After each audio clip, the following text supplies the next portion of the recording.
À nos enfants de la patrie, le jour de gloire est arrivé. Contre nous de la tyrannie, l'étendard sanglant élevé, l'étendard sanglant élevé. Entendez-vous dans les campagnes mugir ces féroces soldats? Ils viennent jusque dans nos bras, égorger nos fils, nos compagnes.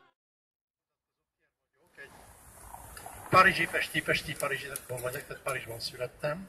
Már többször beszéltem itt, de most tényleg nagyon az alkalom.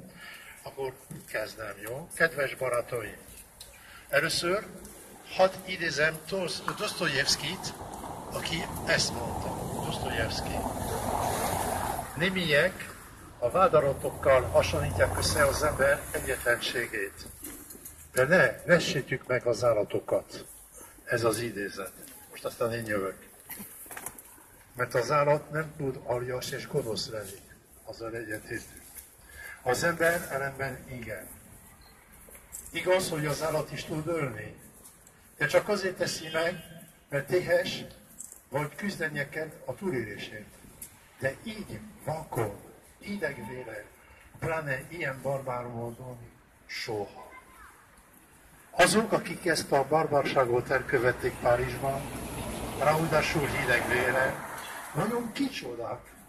Miért követték ezt el? Most én beszélek, hogy nem mindenki fog ezzel egyetérteni, de számomra ők nem fehérbőrűek, se nem feketék, se arabok, se zsidók, se muszlimok, se keresztények, hanem egyszerűen megőrült fanatikusok, akik mindent meg akarnak semmisíteni maguk körül, beleértve saját magukat is. A szabadságot különösen nem bírják elviselni. Tudjátok miért? Mert ők magunk se szabad emberek, hanem zsínoron rángató pápuk. A mi értékrendükkel, szembeszállnak egyszerűen, mert nem tűnik azt, hogy amikor ők sincsenek tisztában saját magukkal, a másik boldog lehet és szabadon viselkedhet. Ennyi az egész. Az iszlám állam csak külügy.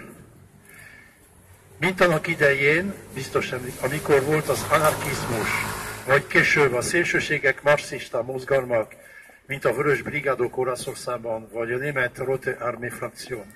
Most pedig itt van az iszlám állam. De annak nincs semmi köze a muszlim valláshoz.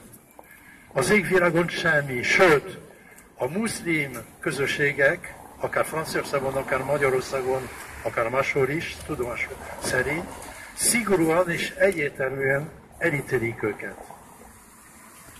Azt az értékrendet, amelyek ti magyarok, mi franciák, de sokan mások is osztunk, jól ismeritek.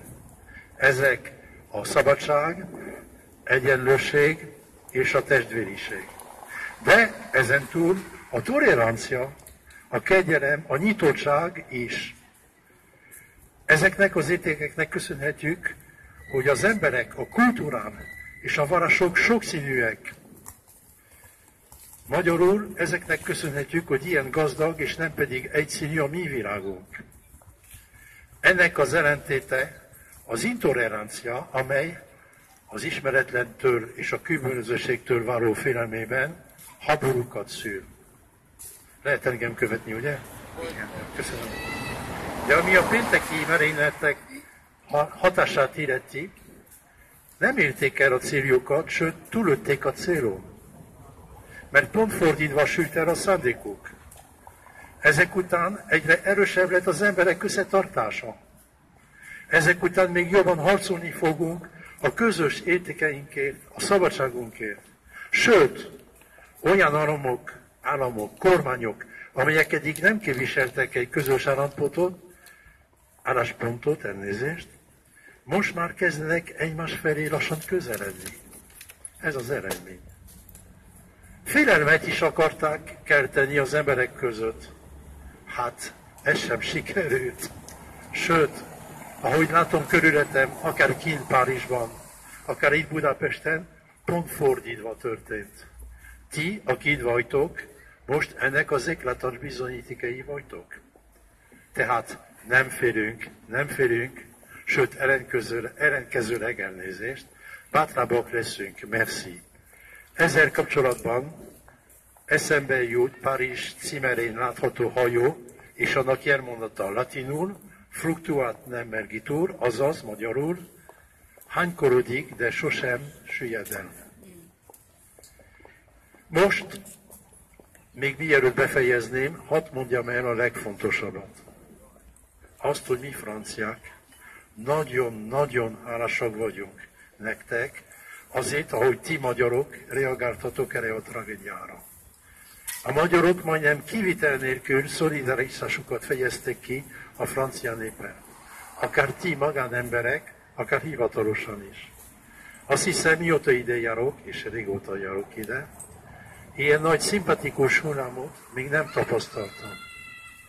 Ezt is a terroristáknak köszönhetjük?